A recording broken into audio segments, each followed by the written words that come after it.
Assalamualaikum warahmatullahi wabarakatuh. Perkenalkan, kami dari kelompok 8 akan mempresentasikan tentang mengembangkan program etika yang efektif. Sebelumnya, perkenalkan kelompok kami yaitu Muhammad Abu Badir, Yusul Bagus Dwiwinata, saya Aula Putri Sofia, dan Faradisna Irfadianis Ifada.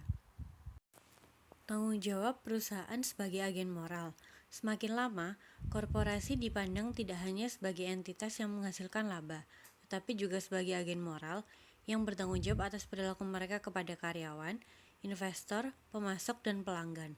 Melalui legislasi dan presiden pengadilan, masyarakat menuntut perusahaan untuk bertanggung jawab atas perilaku karyawan mereka dan juga untuk keputusan mereka dan konsekuensi dari keputusan itu. Dipandang sebagai agen moral, perusahaan dituntut untuk mematuhi hukum dan peraturan itu untuk mendefinisikan perilaku bisnis yang dapat diterima. Hukum dan peraturan diperlukan untuk memberikan pengekangan struktural, formal, dan pedoman masalah etika, meskipun individu dapat berusaha untuk mematuhi nilai-nilai dan moral mereka sendiri. Filosofi sebagai karyawan, mereka seharusnya bertindak demi kepentingan terbaik perusahaan. Jadi individu sebagai agen moral memiliki kewajiban moral di luar tanggung jawab korporasi karena individu, bukan perusahaan, yang dapat berpikir secara bertanggung jawab melalui kompleksitas masalah etika. Kebutuhan organisasi program etika. Satu alasan mengapa program etika diperlukan dalam satu atau lain bentuk adalah untuk membantu menyadarkan karyawan potensi masalah hukum dan etika dalam lingkungan kerja mereka. Seperti yang telah penulis sebutkan di seluruh buku ini, skandal etika terbaru dalam bisnis Amerika Serikat telah menghancurkan kepercayaan pada manajemen puncak dan secara signifikan menurunkan kepercayaan publik terhadap bisnis. Sebagian besar perusahaan mengembangkan kode, nilai atau kebijakan untuk memberikan panduan perilaku bisnis. Sebagian besar perusahaan yang mengalami kesulitan etika dan hukum dalam beberapa tahun terakhir telah memiliki etika formal kode dan program. Masalahnya adalah bahwa manajer puncak belum mengintegrasikan kode-kode ini, nilai-nilai dan standar ke dalam budaya perusahaan, di mana mereka dapat memberikan pedoman yang efektif untuk mengambil keputusan harian. Selanjutnya adalah program etika dapat membantu menghindari masalah hukum. Beberapa perusahaan memberikan peluang atau imbalan perilaku yang tidak etis karena manajemen mereka kurang memperhatikan atau perusahaan telah gagal untuk memenuhi persyaratan minimum FSGO. FSGO adalah singkatan dari Federal Sentencing Guidelines for Organization. FSGO ini bertujuan untuk memberikan panduan keputusan hukuman yang lebih objektif terhadap pelanggaran. Berikut adalah persyaratan minimum FSGO. Yang pertama ada standar dan prosedur seperti kode etik yang cukup mampu mendeteksi dan mencegah pelanggaran. Yang kedua ada personel tingkat tinggi yang bertanggung jawab atas program etika dan kepatuhan. Yang ketiga tidak ada wewenang diskresioner substansial yang diberikan kepada individu dengan kecenderungan untuk melakukan pelanggaran. Keempat, standar dan prosedur dikomunikasikan secara efektif melalui program pelatihan etika. Yang kelima, pembentukan sistem untuk memantau, mengaudit, dan melaporkan pelanggaran.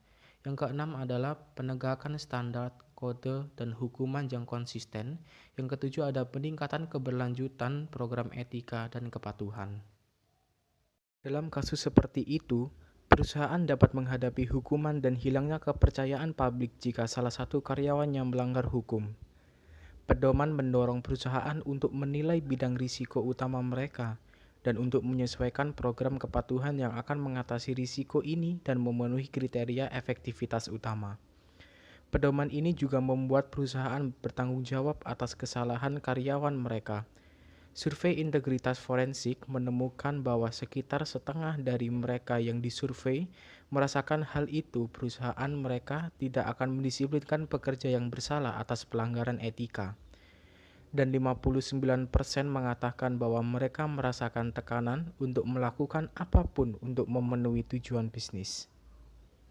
Saya Faradisna akan menjelaskan mengenai nilai versus program kebutuhan.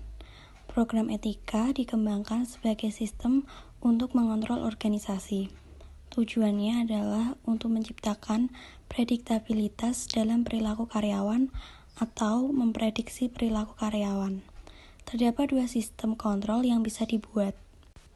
Yang pertama adalah sistem dengan orientasi kepatuhan, yaitu menciptakan ketertiban dengan mewajibkan karyawan berkomitmen kepada perilaku yang sudah disyaratkan atau ditetapkan perusahaan.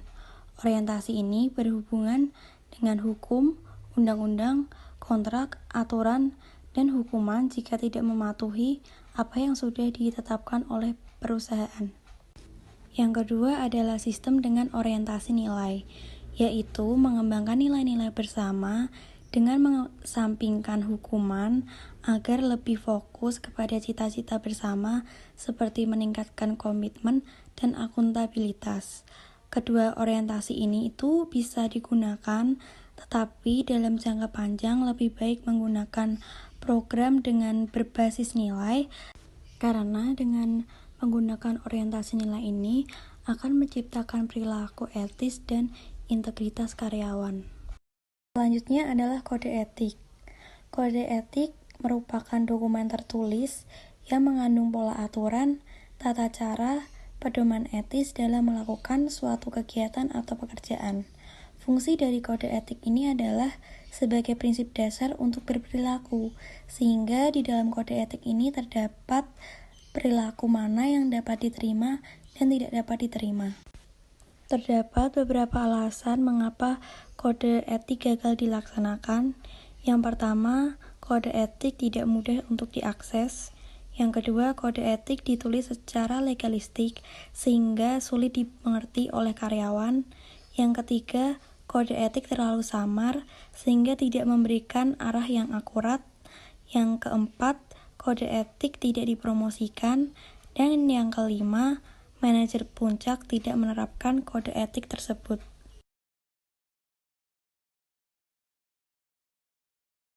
Kode etik harus mencerminkan keinginan manajer untuk mematuhi nilai-nilai, aturan, dan kebijakan yang mendukung budaya etis.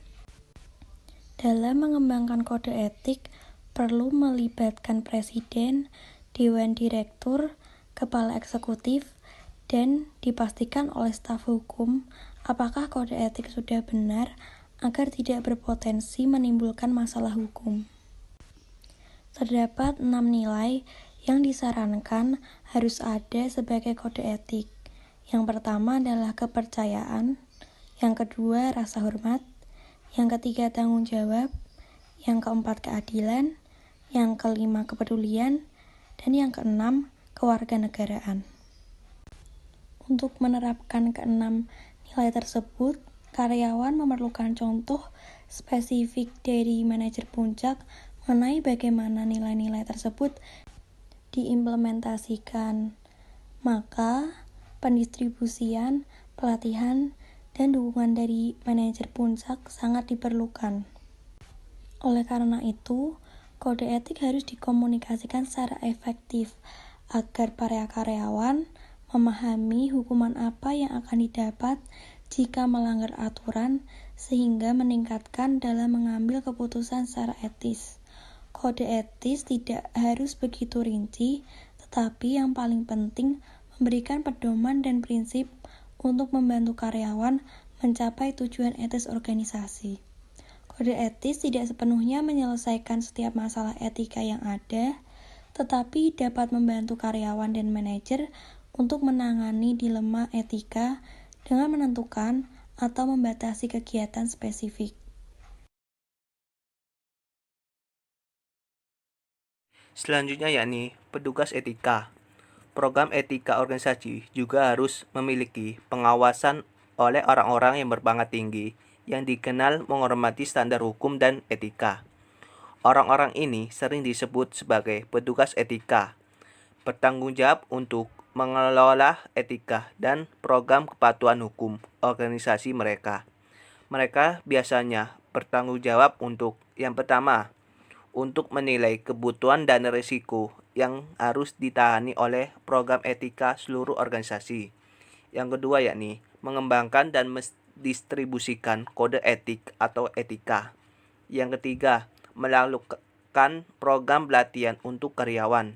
Yang keempat, membangun dan mempertahankan layanan rahasia untuk menjawab pertanyaan karyawan tentang masalah masalah etika. Yang kelima, memastikan bahwa perusahaan mematuhi peraturan pemerintah. Yang keenam, memantau dan mengaudit perilaku etis. Yang ketujuh, mengambil tindakan atas kemungkinan pelanggaran terhadap kode perusahaan. Yang terakhir yakni meninjau dan memperbarui kode. Selanjutnya yaitu sistem untuk memantau dan melakukan standar etis.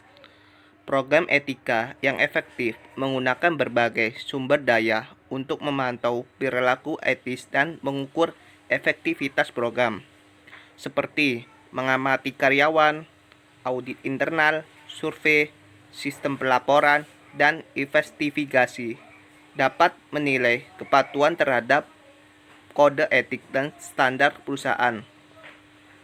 Audit eksternal dan tinjauan kegiatan perusahaan terkadang dapat membantu dalam mengembangkan tolak ukur kepatuhan.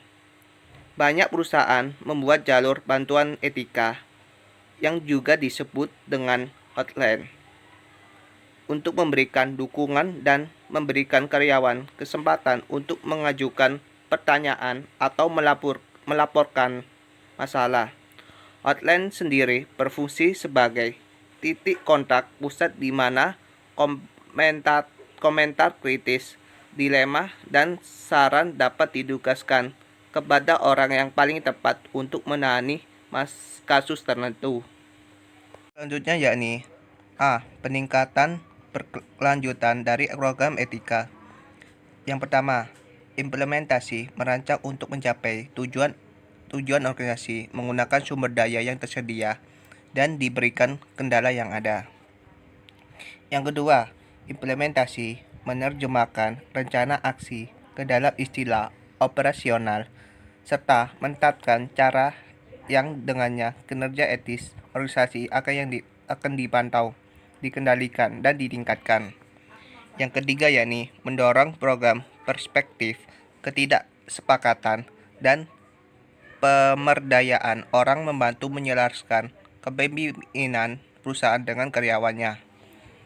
B. Kesalahan umum dalam merancang dan melaksanakan program etika. Yang pertama, gagal memahami tujuan adalah kesalahan pertama yang dilakukan banyak perusahaan ketika merancang program etika. Yang kedua yakni tidak menetapkan tujuan program yang realistik dan struktur. Yang ketiga yakni kesalahan ketiga adalah kegagalan manajemen senior untuk mengambil kepemilikan etika program. Yang terakhir yaitu mengembangkan materi program yang tidak membahas kebutuhan rata-rata karyawan. Demikianlah presentasi dari kami. Apabila ada salah kata, mohon dimaafkan. Ihdinas siratal mustaqim. Wassalamualaikum warahmatullahi wabarakatuh. Terima kasih. Thank you. Syukron. Matur suwun. Arigato. Sarange.